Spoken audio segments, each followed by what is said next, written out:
Assalamualaikum, selamat berjumpa kembali kawan-kawan semua dimanapun kalian berada. Semoga kita semua selalu diberi kesehatan dan tentunya kita selalu diberi kelancaran rezeki.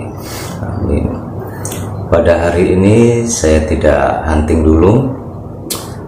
Di sini saya akan sedikit berbagi informasi atau berbagi cerita tentang yang lagi marak di tahun 2020 atau ke 2021 adalah bagi channel-channel YouTuber pemula yang baru dimonetisasi. Dan kita tahu syarat YouTube sekarang, syarat kita bisa dimonetisasi adalah wajib 1000 subscriber dan 4000 jam tayang, dan sebagian besar akan mendapat dolar kuning, atau di antara video-video kita terdapat dolar kuning. Contohnya seperti ini, ada dolar hijau dan terdapat dolar kuning juga. Sebelumnya saya akan bertanya kepada kalian, tujuan kalian apa membuat channel YouTube? Jika tujuan kalian hanya sekedar menyimpan video karena kalian hobi, mungkin mau dimonet kek, mau dapat dolar kuning kek, mungkin itu tidak masalah. Tetapi jika kalian berpikir suatu saat jika channel sudah dimonetisasi dan mungkin akan mendapat penghasilan dari channel kita atau YouTube kita, maka kali ini perlu kalian pahami. Dulu sebelum di sini banyak dolar hijau di video saya, waktu habis atau setelah monet, kita aktifkan iklan atau dolarnya, hampir separuh kawan, hampir separuh mendapat dolar kuning. Apakah dolar kuning itu atau dolar kuning itu apa sih? Dolar kuning adalah pembatasan iklan, atau video kita masih bisa diputar di publik atau masih bisa dilihat oleh semua orang, tetapi di dalam video kita yang mendapat dolar kuning itu akan keterbatasan iklan atau tidak akan keluar iklan sama sekali. Dengan begitu di video kita yang mendapat dolar kuning, tentu saja kita tidak akan mendapat penghasilan dari iklan tersebut karena di video kita tidak keluar iklan. Dan bagaimana cara mengatasinya, saya tidak akan menjelaskan secara detail, tetapi pengalaman saya yang dulunya di sini banyak dolar kuning dan sekarang tinggal beberapa. Pertama-tama yang wajib kita rubah adalah thumbnail. Thumbnail kita rubah, jangan terlalu vulgar. Jika konten Anda konten dewasa, jangan terlalu menunjukkan ke gambar yang vulgar, atau jika konten kita tentang hunting atau tentang berburu, jangan terlalu menonjolkan unit kita di situ. Terus kedua, judul harus sesuai. Dan ketiga, deskripsi. Kita harus merubah deskripsi kita juga agar sesuai dengan alur cerita atau alur di video kita tersebut. Tapi sebelum itu kita matikan dulu monetnya atau monetisasinya, kita off-kan dulu. Setelah kita edit, kita refresh, kita kembali dulu dan kita buka lagi, lalu kita aktifkan lagi monetisasinya atau dolarnya. Mungkin dari pihak YouTube akan meninjau sebentar, dan jika sesuai, maka dolar di video kita yang dulunya dolarnya kuning akan berubah jadi hijau. Tetapi jika sudah kita setting, kita edit berkali-kali, kita rubah berkali-kali, tetap aja mendapat dolar kuning, ya solusi terakhir kita minta peninjauan ulang atau minta peninjauan manual. Setelah kita minta peninjauan manual, mungkin akan diproses 1 hari 2 hari. Jika video kita disetujui dan iklan bisa masuk ke video kita, maka kita akan mendapat email bahwa video kita akan disetujui untuk menayangkan iklan. Jika tidak disetujui atau tetap aja kuning, ya apa boleh buat. Cuma ada 2 cara, mau kita hapus atau tetap kita upload. Dengan konsekuensi kita tidak akan mendapat bayaran dari iklan karena tidak ada iklan yang masuk di video tersebut. Dan baiklah kawan-kawan, kita akan lanjut ke tahap kedua. Tapi sebelumnya, jika kalian menyukai video-video saya mohon dukungannya dengan cara like atau subscribe dan hidupkan loncengnya. Dengan begitu Anda akan mendapat notifikasi kapan kami akan upload video-video terbaru.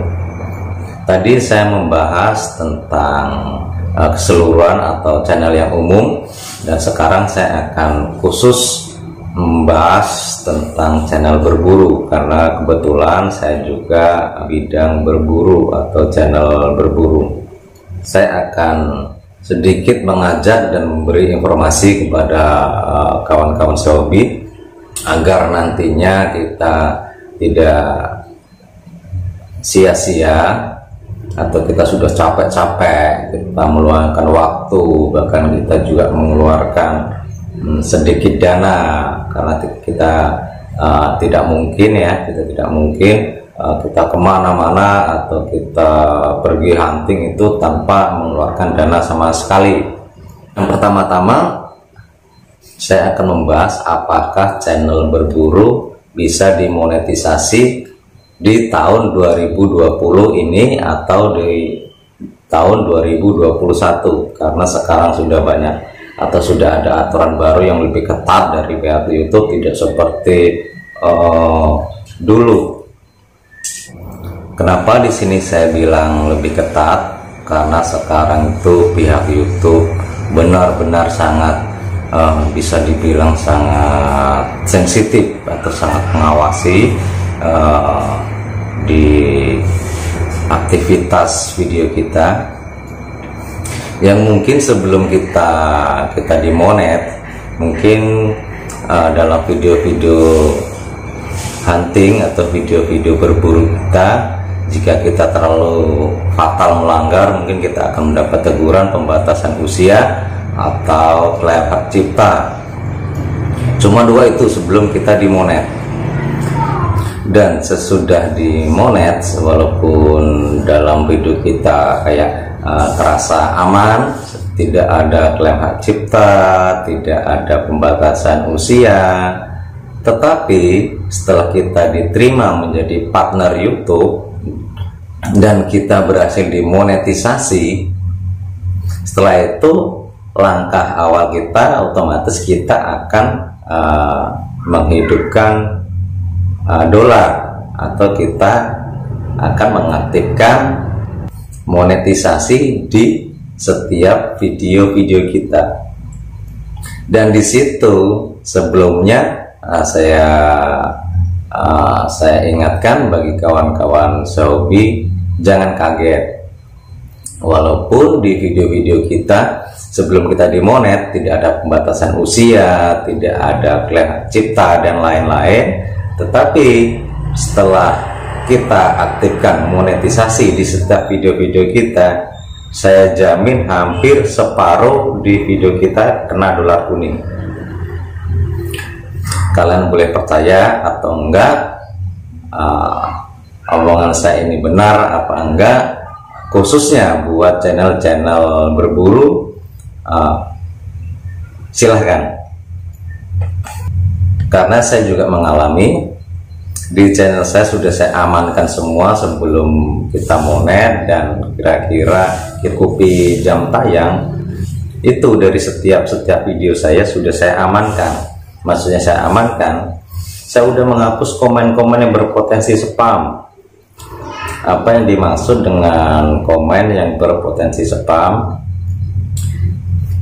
Yaitu pertama, komen yang istilahnya mengajak, atau istilahnya mengajak subscribe balik, atau mengajak untuk men-subscribe channel mereka, atau mengajak kita gantian ke channel mereka dengan secara terang-terangan. Mungkin kawan-kawan semua tahulah maksud saya itu gimana. Dan kedua, komen dengan emotes atau stiker doang. Kita kata-katanya nggak ada, langsung emotes, seolah kayak gambar stiker doang. Itu termasuk komennya spam. Jadi bagi kawan-kawan pemula, YouTuber pemula seperti saya, usahakan kalau kita komen, kita kurangi emotes atau stiker. Seenggak-enggaknya kata-kata kita atau dalam komen kita itu kata-kata ada sekitar 80%, tersisanya kita sisipkan emotes. Itu masih tidak tergolong spam. Tapi jika kita komen hanya dengan emotes doang, atau dengan stiker apa kayak itu, usahakan sekarang jangan.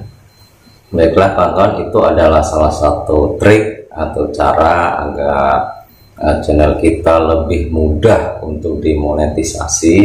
Dan saya akan memberi lagi atau berbagi pengalaman trik supaya khususnya buat channel-channel berburu, karena saya juga mengalami dan saya tidak ingin hal ini terjadi kepada teman-teman, karena saya sadar bahwa channel berburu itu adalah channel yang bisa dibilang menguras tenaga. Saya tidak ingin hal-hal yang demikian atau hal-hal yang tidak diinginkan akan terjadi di channel-channel kawan-kawanku semua. Saya tidak ingin. Saya ingin channel-channel kalian dimonetisasi secara lancar dan berhasil di kemudian hari. Dan saya akan memberitahu cara atau trik lagi bagi channel-channel berburu. Usahakan kita jangan terlalu memperlihatkan unit kita atau memperlihatkan secara terang-terangan. Jadi dalam isi video kita itu terlalu banyak memperlihatkan unit kita. Istilahnya, walaupun harganya itu ratusan juta, jangan diperlihatkan. Boleh diperlihatkan, tetapi sekilas-sekilas, jangan terlalu lama. Istilahnya kita jangan terlalu memamerkan unit kita, karena pihak YouTube sangat sensitif. Dan yang kedua, hasil buruan atau target kita yang sekiranya kayak kesakitan atau gimana, kalau bisa di skip, diputus atau di blur. Dan ketiga, yang berbau-bau darah, pasti kawan-kawan semua sudah paham lah apa artinya yang berbau-bau. Kita harus blur atau kita skip. Mungkin setelah kita di monet, mungkin tampilan thumbnail atau di dalam video kita tidak sebebas waktu dulu kita sebelum dimonetisasi. Tetapi inilah yang terjadi di tahun-tahun sekarang ini. Kita harus benar-benar mengikuti peraturan dari pihak YouTube, karena kita sudah tergabung di dalam partner YouTube. Dan sekali lagi saya ingatkan, sebelum kita diterima menjadi partner YouTube, mungkin dari pihak YouTube itu akan mengawasi kita, istilahnya tidak terlalu ketat lah gitu ya, atau berapa persen gitu kita diawasi. Tetapi akan berbanding terbalik jika kita sudah atau channel kita sudah berhasil dimonetisasi atau kita sudah diterima menjadi partner YouTube. YouTube akan lebih sangat-sangat ketat dengan channel dan semua isi video kita. Satu hal itu yang perlu kawan-kawan tahu. Jadi di channel apapun juga, jika kita sedikit aja melanggar dari ketentuan YouTube yang sekarang, atau kita menampilkan gambar yang vulgar, atau kita isi video kita terdapat kekerasan atau kata-kata yang tidak pantas, otomatis YouTube akan susah untuk menyetujui video kita, atau video kita bisa disetujui oleh YouTube, cuma mungkin akan mendapat dolar kuning atau mendapat pembatasan iklan di video kita. Di sini kenapa saya bilang seperti itu, karena setelah dimonetisasi saya merasa agak kerepotan dengan konten-konten saya yang selanjutnya itu agak kerepotan. Dan saya kasih bocoran, konten-konten atau video-video saya yang banyak mendapat, yang dulunya banyak mendapat dolar kuning adalah video yang berburu biawak. Tetapi video-video yang berburu burung atau lainnya agak aman, atau 80% aman.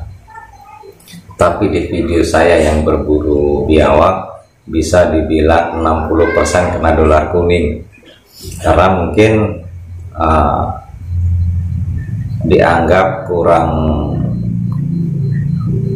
pantas untuk dilihat semua orang, atau di situ terdapat istilahnya aksi agak kekerasan, karena kan biawak termasuk buruan yang agak, bisa dibilang agak ulet. Jadi terlihat reaksi setelah kita mencolek dia lah. Baiklah kawan-kawan, di sini saya tekankan lagi atau saya perjelas lagi bagi kawan-kawan YouTuber pemula seperti saya, kita harus lebih semangat dalam membuat konten. Kita buat konten sebagus mungkin, atau dalam video kita sejernih mungkin, dan kita harus lebih kreatif. Kita usahakan menghindari hal-hal yang melanggar dari peraturan YouTube, dan intinya kita semangat, kita terus berjuang, dan kita jangan lelah untuk mengembangkan channel kita. Baiklah kawan-kawan, semoga tadi sedikit informasi dari saya bermanfaat bagi kawan-kawan semua, atau bagi channel-channel YouTuber pemula seperti saya. Mohon diambil positifnya, dan bila ada salah-salah kata atau kekurangan dari saya, di sini saya mohon maaf yang sebesar-besarnya. Karena apa? Karena saya pun juga pemula, dan sekali lagi saya mengajak kawan-kawan semua agar tetap semangat, tetap konsisten. Dan saya akhiri, assalamualaikum warahmatullahi wabarakatuh. Salam semangat bagi kawan-kawan YouTuber